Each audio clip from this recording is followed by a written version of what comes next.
दोस्तों, आप गौतम बुद्ध को तो जानते होंगे। उनका नाम तो सुना ही होगा। आखिर वो बुद्ध कैसे बने? क्या उनका नाम पहले से ही बुद्ध था? तो चलिए दोस्तों, गौतम बुद्ध के बारे में पूरी जानकारी के साथ जानते हैं। अगर मैं बुद्ध कहता हूं तो आज ज्यादातर लोग गौतम बुद्ध के बारे में सोचते हैं। गौतम अकेले बुद्ध नहीं थे, उनसे पहले भी कई बुद्ध हुए, उस समय भी कई बुद्ध हुए और उनके बाद भी कई बुद्ध हुए। बुद्ध उनका नाम नहीं है। गौतम बुद्ध का नाम गौतम सिद्धार्थ था। वे बुद्ध बन गए। बु शब्द का अर्थ है बुद्धि या बुद्धि। जो अपनी बुद्धि से ऊपर है वह बुद्ध है। दुनिया में शायद ही कोई ऐसा होगा जिसने गौतम बुद्ध का नाम न सुना हो। वैसे तो बहुत से बुद्ध हुए हैं, लेकिन गौतम बुद्ध का नाम हमेशा अमर रहा है। वह सबसे महान आध्यात्मिक तरंगों में से एक रहे हैं और शायद इस ग्रह पर सबसे सफल आध्यात्मिक शिक्षक भी। अपने जीवन काल में ही उनके 40,000 भिक्षु थे और भिक्षुओं की यह सेना आध्यात्मिक लहर लाने के लिए निकल पड़ी। उन्होंने ऐसा कुछ नया नहीं किया, लेकिन उन्होंने समाज को आध्यात्मिकता की पेशकश की। तब तक दुनिया के उस हिस्से में आध्यात्मिक प्रक्रिया केवल संस्कृत भाषा में ही दी जाती थी और संस्कृत केवल एक खास समुदाय के लोगों के लिए ही उपलब्ध थी। दूसरों को इसे सीखने से रोक दिया गया था, क्योंकि इस भाषा को ईश्वर की कुंजी के रूप में देखा जाता था। पहली बार गौतम बुद्ध ने पाली में बात की, जो उस समय की आम भाषा थी। उन्होंने सभी तरह के लोगों के लिए आध्यात्मिकता के द्वार खोल दिए। गौतम बुद्ध का प्रारंभिक जीवन कैसा था? चलिए जानते हैं। गौतम एक छोटी सी रियासत के राजकुमार थे। जब उनका जन्म हुआ तो किसी योगी ने भविष्यवाणी की, या तो महान सम्राट बनेंगे या महान ऋषि। जब गौतम बुद्ध के पिता ने ये बात सुनी तो गौतम के पिता थोड़े उत्साहित हो गए। वे नहीं चाहते थे कि वे महान ऋषि बने, वे चाहते थे कि वे महान सम्राट बने। उन्हें लगा कि कुछ कष्ट या दुख सहने से वे ऋषि बन सकते हैं। इसलिए उन्होंने उन्हें बहुत सुखी रखा, भोजन, वस्त्र और सुखों का सबसे अच्छा आनंद। जब वे 19 वर्ष के हुए तो उनके पिता ने उनका विवाह एक बहुत ही सुंदर युवती से करवा दिया।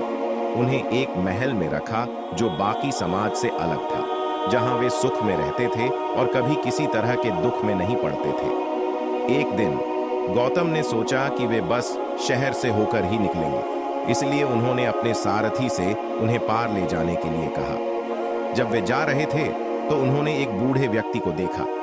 उन्होंने अपने जीवन में कभी किसी बूढ़े व्यक्ति को नहीं देखा था। उनके पिता ने उन्हें इन सब से बचाया था। उन्होंने कहा, उससे क्या हुआ? सारथी ने कहा, ओह, वह तो बस एक बूढ़ा व्यक्ति है। ऐसा कैसे हुआ? उन्होंने पूछा।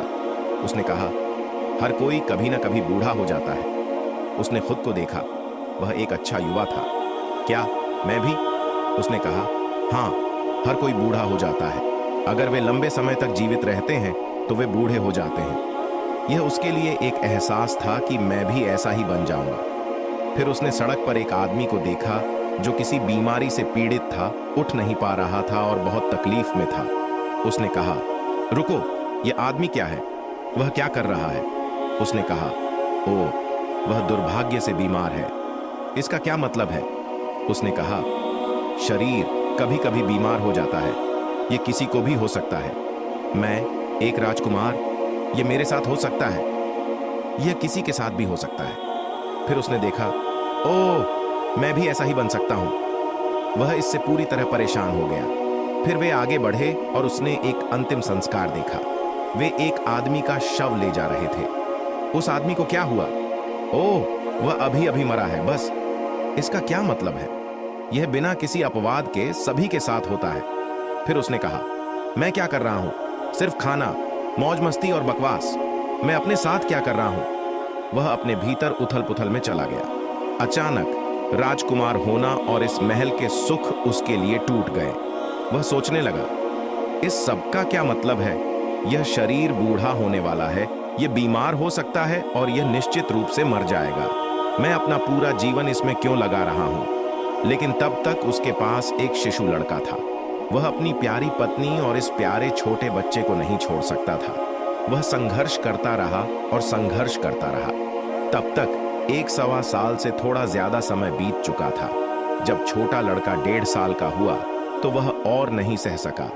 आधी रात को बिना किसी को बताए वह एक चोर की तरह महल से बाहर निकल गया और हमेशा के लिए चला गया। वह खोज में निकल पड़ा। मैं इस जीवन के बारे में सच्चाई जानना चाहता हूं। दोस्तों, गौतम बुद्ध की कहानी सुनकर कैसी लगी? अगर अच्छी लगी हो तो चैनल को सब्सक्राइब करना ना भूलना और अपने दोस्तों को शेयर जरूर करना। धन्यवाद दोस्तों, मिलते हैं नेक्स्ट वीडियो में।